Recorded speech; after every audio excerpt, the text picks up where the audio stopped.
Okay, நெல்லை பாபநாசம் பக்கத்தில் கரடி தாக்கி விவசாயி ஒருத்தர் பலியாகி இருக்காரு. விவரங்களோட செய்தியாளர் ராமசுந்தரம் இணைந்திருக்கிறார், கேட்கலாம். ராமசுந்தரம், என்ன நடந்தது? மேலும் தகவல்களை சொல்லுங்க. உயிரிழந்த விவசாயி பற்றியும் சொல்லுங்க.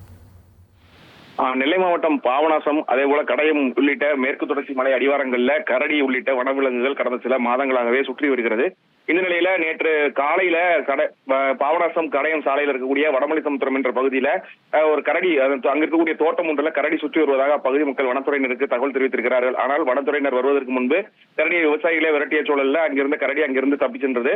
இந்த நிலையில இரவு நேரத்துல காவலாளியாக பகுதியை சேர்ந்த அந்த பகுதிக்கு அருகே இருக்கக்கூடிய அருணாச்சலபுரம் பகுதியை சேர்ந்த முருகன் என்பவர் காவல் பணியில் ஈடுபட்டிருந்த போது திடீரென ஒரு கரடி அவரை சரமாரியாக தாக்கி இருக்கிறது. சரமாரியாக தாக்கியதோடு அந்த காயங்கள் ஏற்பட்ட முருகன் உடனேயே அந்த கரடியும் அங்கே இருந்திருக்கிறது. சுமார் 2 மணி நேரத்திற்கு பிறகு முருகனை காணவில்லை என அப்பகுதி மக்கள் தேடி வந்த போது முருகன் காயத்தோடு அங்கிருந்தது கண்டறியப்பட்ட நிலையில அவரை மீட்க முயற்சி செய்த போது கரடி ஆக்ரோஷமாக அங்கிருந்தவர்களை தாக்கி இருக்கிறது. உடனடியாக வனத்துறைக்கு தகவல் தெரிவிக்கப்பட்டு சம்பவ இடத்துக்கு வனத்துறையினர் இந்த கரடியை விரட்டும் பணியில ஈடுபட்டார்கள். ஆனால் சுமார் ஒரு 3 மணி நேரத்திற்கு மேலாக அந்த பணி செய்ய முடியாத சூழல் இருந்தது. மழை வரை பெய்து கொண்டிருந்த நிலையில தொடர்ந்து அவர் அந்த கரடியை வரட்டக்கூடிய பணியில் ஈடுபட்ட போது கரடி ஆக்ரோஷமாக முருகனை மீண்டும் தாக்கி சம்பவ இடத்திலேயே அவர் பலியானார்.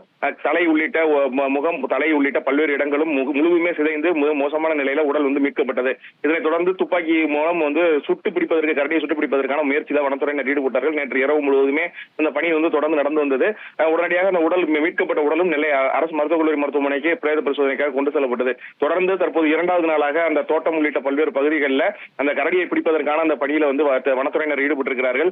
ஏற்கனவே அந்த பகுதியில 5க்கும் மேற்பட்ட கரடிகள் சுற்றி வருவதாக தொடர்ந்து வனத்துறையினரிடம் புகார் தெரிவித்த நிலையிலும் கூண்டு உள்ளிட்டவைகள் எதுவும் வைக்காமல் அந்த கரடியை பிடிப்பதற்கு நடவடிக்கை எடுக்கவில்லை. அதனால்தான் இந்த உயிரிழப்பு காரணம் என அப்பகுதி மக்கள் குற்றம் சாட்டிய சூழலையும் கூட வனத்துறை அதிகாரிகள் அங்க பகுதியில முகாமிட்டு அந்த கரடியை பிடிப்பதற்கான அந்த பணியில ஈடுபட்டிருக்கிறார்கள். கரடி ஆக்ரோஷமாக இருக்கக்கூடிய சூழல்ல அந்த பகுதியில் இருக்கக்கூடிய தென்னை, வாழை உள்ளிட்ட பல்வேறு மரங்களையும் சேதப்படுத்தி இருக்கிறது.